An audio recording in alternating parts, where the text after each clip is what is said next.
sur Nemosus TV, la nouvelle web TV qui vous parlera de l'actualité culturelle, sportive, sociale, économique et politique de notre ville, de notre département, de notre région. Nous aurons des invités qui feront ces actualités. A tout de suite. Bonjour et bienvenue sur Nemosus TV. Bonjour à toutes et à tous. Merci Maître Carmelo Vialette d'avoir accepté l'invitation sur Nemosus TV. Moi, je vais vous retourner les remerciements. Je remercie Nemosus TV de m'avoir invité. C'est un honneur pour nous, Maître. Honneur partagé et réciproque. Alors, qui est Maître Vialette? C'est un avocat généraliste. Racontez-nous votre parcours. Un avocat généraliste qui a tendance à travailler beaucoup plus dans le pénal que dans le civil. Alors, j'ai un parcours qui est pas simple. On va faire vite. J'avais 18 ans, j'ai échec au bac. Je me suis retrouvé un peu à la rue. J'ai travaillé comme ouvrier agricole. Et à un moment donné, je me suis dit, c'est pas possible. Je ne peux pas faire ça toute ma vie. Donc j'ai repris des études. Mais j'avais un petit garçon, donc il fallait que je fasse des études courtes. Donc j'ai fait ce qu'il fallait pour devenir prof de maths et de sciences physiques. Je suis devenu prof de maths et sciences physiques. Et au bout de quelques années, je me suis aperçu que je ne pourrais pas faire ce métier toute ma vie. Alors plutôt que de me plaindre j'ai préféré agir. Et donc j'ai repris des études à 33 ans et je suis devenu avocat à 40 ans. Et puis ça fait 17 ans que je suis avocat, que je suis très heureux.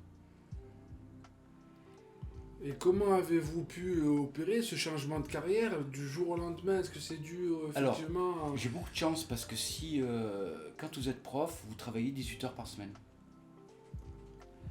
Ce qui vous laisse beaucoup de temps pour faire autre chose. Et donc moi j'ai mis à profit ce temps-là pour retourner à la fac. Donc j'allais d'abord en formation continue le mercredi, le jeudi soir, le samedi toute la journée. Et lorsque j'ai obtenu ma licence de droit, il y avait des rumeurs qui disaient que les adultes, on les avantageait, on leur donnait gratuitement les diplômes. Donc ça m'a un peu énervé et touché. Je me suis dit, je vais faire comme tout le monde, je vais m'inscrire en maîtrise, mais en formation continue, c'est-à-dire je me retrouvais avec des jeunes de 22, 23 ans. Ça ne m'a pas empêché de avoir ma maîtrise, ça ne m'a pas empêché d'avoir mon DEA. Donc j'ai beaucoup de chance. Parce que si j'avais été un employé à 35 heures par semaine, j'aurais jamais pu changer de métier et j'aurais passé ma vie à me plaindre. Donc je suis chanceux. Quelle affaire vous a le plus marqué dans votre dans votre domaine? Alors, comme j'ai fait en matière civile, les affaires marquent très peu. Vous savez, c'est une question d'argent, c'est une question de garde d'enfants, c'est une question... Voilà. Ça marque pas beaucoup. Ce qui marque, c'est l'activité pénale, où vous défendez toute une multitude de faits délictueux ou criminels. Et je peux dire que je suis autant marqué lorsque je défends des parties civiles, c'est-à-dire des victimes, que lorsque je défends des accusés ou des prévenus. Et je suis autant marqué dans un camp ou de l'autre. Quand je suis victime... Quand je défends les victimes, j'ai tendance un peu à m'identifier à la douleur de ce que je défends. Parce que quand je défends quelqu'un qui a perdu une sœur, qui a perdu un père, qui a perdu un enfant, ou que son enfant a été violé, il y a tout un processus d'identification qui fait en sorte que vous ressentez un peu la peine qu'ils ont. Et c'est extrêmement difficile de supporter la peine des autres et de se créer une propre peine aussi, parce que on se projette et on se dit, mais si c'est ma fille que je perds, voilà. Donc c'est un métier compliqué, parce qu'il faut retenir ses émotions, et on n'y arrive pas toujours. Moi, je n'y suis pas toujours arrivé. Il m'est arrivé d'avoir des larmes en plaidant, mais comme je suis quelqu'un de sincère, je ne freine rien du tout. Voilà. Et d'un autre côté, quand je défends des accusés, et que je vois mes clients partir pour 20 ans, 30 ans, perpétuité, 15 ans, 14 ans. Alors vous avez les gens qui n'ont pas défendu cette personne-là, qui vont dire mais c'est bien fait pour lui, il le mérite. Bien sûr qu'on mérite d'être puni. Sauf que quand vous avez noué des relations avec quelqu'un pendant 1 an, 2 ans, vous êtes allé voir à la maison d'arrêt, vous lui avez serré la main, parfois vous pouvez l'avoir pris dans les bras, parce qu'il pleure. Il est rempli d'humanité, ce mec-là aussi, cette femme-là. Et quand vous voyez que finalement, quand il passe devant une cour d'assises, on fait abstraction de cette humanité, alors que moi je sais qu'elle y a cette humanité chez lui.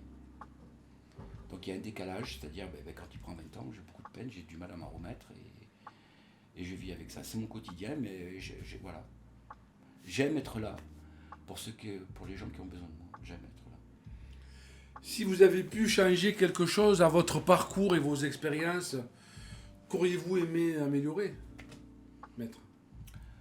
D'abord, j'aurais, si j'avais eu conscience plutôt que désirer, c'est pas agir, et que si on veut changer les choses, il faut agir.